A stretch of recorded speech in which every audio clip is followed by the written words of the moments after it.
তেল বিক্রির টাকায় ফুলে ফেপে উঠেছে রুশ অর্থনীতি। সেই টাকা ইউক্রেন যুদ্ধে মানুষ মারার কাজে ব্যবহার করছে মস্কো, এমন অভিযোগ পশ্চিমাদের।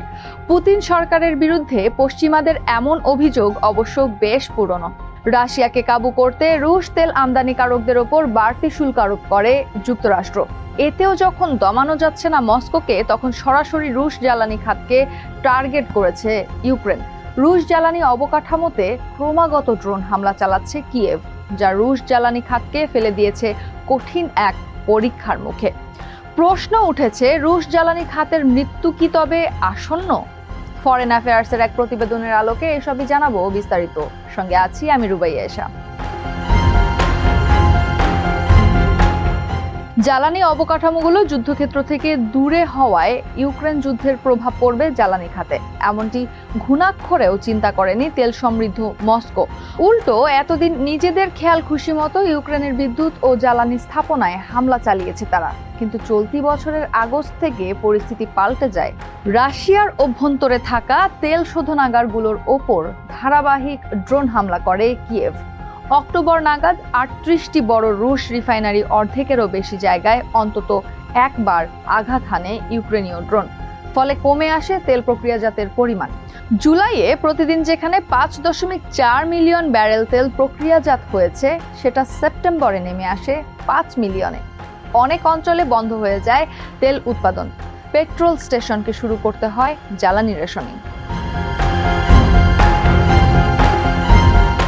ইউক্রেনের এমন সাফল্য দেখে যারা ভাবছেন রুশ তেল শিল্পে ভাঙন ধরেছে, ধ্বংসের দ্বার প্রান্তে চলে এসেছে, তাদের ধারণা ভুল। বাস্তবতা হলো, এসব হামলায় ক্ষতি হলেও সেটা নিকট ভবিষ্যতে রাশিয়ার তেল শিল্পকে ভেঙে দিতে পারবে না।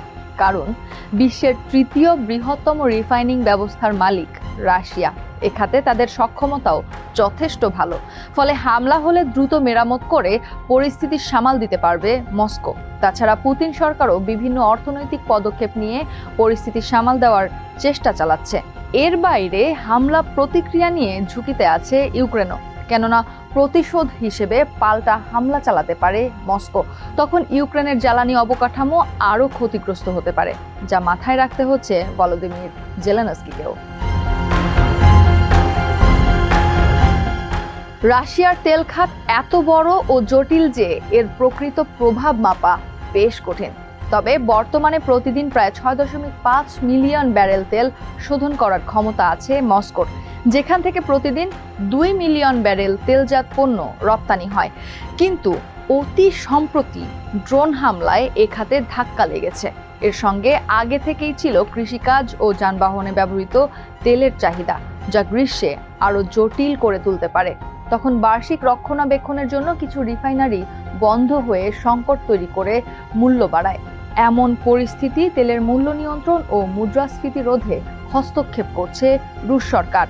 বাজারে যোগান ঠিক রাখতে প্রাইস ড্যাম্পের নামে ভর্তুকি উদ্যোগ নিয়েছে পুতিন, যা অভ্যন্তরীণ বাজারে জ্বালানির দাম রপ্তানি মূল্যের চেয়ে কমে গেলে কোম্পানিগুলোকে ক্ষতিপূরণ দেয়। কিন্তু সমস্যা হলো, যুদ্ধের খরচ বাড়ায় ভর্তুকি আর টানতে পারছে না মস্কো। ফলে ভেঙে পড়ছে চাহিদা ও যোগানের ভারসাম্য, যার প্রভাব পড়ছে গ্রামীণ ও দরিদ্র এলাকাগুলোতে। রাশিয়ার বর্তমান জ্বালানি ঘাটতির সবচেয়ে বড় কারণ ইউক্রেনের দূরপাল্লার ড্রোন হামলা। ২০২৩ ও ২০২৪ সালে ইউক্রেন খুব কমই রাশিয়ার অভ্যন্তরে তেল অবকাঠামোতে হামলা চালাতে পেরেছে। সেই হামলাগুলোর পরিধিও ছিল সীমান্তের ২৫০ মাইলের মধ্যে। কিন্তু এখন সেই ড্রোনের সক্ষমতা বেড়েছে। ১৩৬০ মাইল দূরের সাইবেরিয়ার তিউমেন শহরেও হামলা চালাতে পারছে। ফলে রাশিয়ার বহু বড় রিফাইনারি হামলার শিকার হচ্ছে। এর মধ্যে দৈনিক ৩ লাখ ব্যারেল সক্ষমতার ভলগোগ্রাদ রিফাইনারি গত ২ মাসে কমপক্ষে ৫ বার হামলার শিকার হয়েছে। রাশিয়া দ্রুত মেরামত করলেও ফের হামলার শিকার হচ্ছে। এর মধ্যে বিপত্তি বেড়েছে পশ্চিমা নিষেধাজ্ঞার কারণে খুচরা যন্ত্রাংশ সরবরাহ ব্যবস্থা ভেঙে পড়ার কারণে। ফলে মেরামত করাও এখন কঠিন হয়ে পড়েছে। কিয়েভের এমন সাফল্য চমকে দিয়েছে মস্কোকে। ধারণা করা হচ্ছে এমন নাটকীয় সাফল্যের পেছনে হাত আছে মার্কিন গোয়েন্দা সংস্থার। তাছাড়া ইউক্রেনও এখন নিজেদের ড্রোন স্কোয়াড্রন সক্ষমতা বাড়িয়েছে। একই সঙ্গে বহু স্থানে শতাধিক ড্রোন একযোগে পাঠাচ্ছে, যা কঠিন পরীক্ষায় ফেলে দিয়েছে রুশ বিমান প্রতিরক্ষা ব্যবস্থাকে। ড্রোন যুদ্ধ এক প্রকার সংখ্যার খেলা। একটি হামলায় বেশিরভাগ ড্রোনই ভূপাতিত হয়, কিন্তু কিছু ড্রোন লক্ষ্য ভেদ করলেও সেটি বড় সাফল্য, কেননা এর মাধ্যমে ক্রমাগত হামলা চালানো যায়। এতে মেরামতের সুফল পাওয়া যায় না, ফলে হামলার প্রভাব পড়ে দীর্ঘমেয়াদে। ধারাবাহিক ক্ষতির কারণে প্রতিপক্ষ দুর্বল হয়ে পড়ে। রুশ তেল ব্যবস্থা ভেঙে দিতে এই কৌশলই এখন অবলম্বন করছে ইউক্রেন ও তার মিত্র পশ্চিমারা। কাজেই রাশিয়া যদি ড্রোন প্রতিরক্ষায় বড় অগ্রগতি না ঘটাতে পারে, তাহলে এ ধরনের হামলা অব্যাহত রাখবে কিয়েভ। কাজেই এই যুদ্ধে জিততে হলে মস্কোকে দ্রুত রিফাইনারি মেরামতের সঙ্গে আকাশ প্রতিরক্ষা ব্যবস্থায় জোর দিতে হবে। রাশিয়া অবশ্য এরই মধ্যে কিছু পদক্ষেপ নিয়েছে। রিফাইনারিগুলোর সুরক্ষা নিশ্চিতে ধাতব জাল দিয়ে অস্থায়ী ঢাল বসাচ্ছে। সেই সঙ্গে ইউক্রেনের অভ্যন্তরীণ গ্যাস উৎপাদন ধ্বংসে ড্রোন ও ক্ষেপণাস্ত্র হামলা চালাচ্ছে। আর নিজেদের জ্বালানি চাহিদা মেটাতে সাময়িকভাবে গ্যাসোলিন রপ্তানি বন্ধ, ডিজেল রপ্তানিতে নিয়ন্ত্রণ আরোপ করছে। এক্ষেত্রে তাদের সহযোগিতা করছে বেলারুশও। মস্কোর 30% গ্যাসোলিনের চাহিদা পূরণ করছে বেলারুশ। তবে সমস্যা হলো এটা সাময়িক সমাধান। ড্রোন হামলা অব্যাহত থাকলে তা যে দীর্ঘমেয়াদে বড় ক্ষতির কারণ হবে রুশ তেল নির্ভর অর্থনীতির জন্য, তা নিশ্চয়ই বুঝতে অসুবিধা হওয়ার কথা নয় পুতিনের।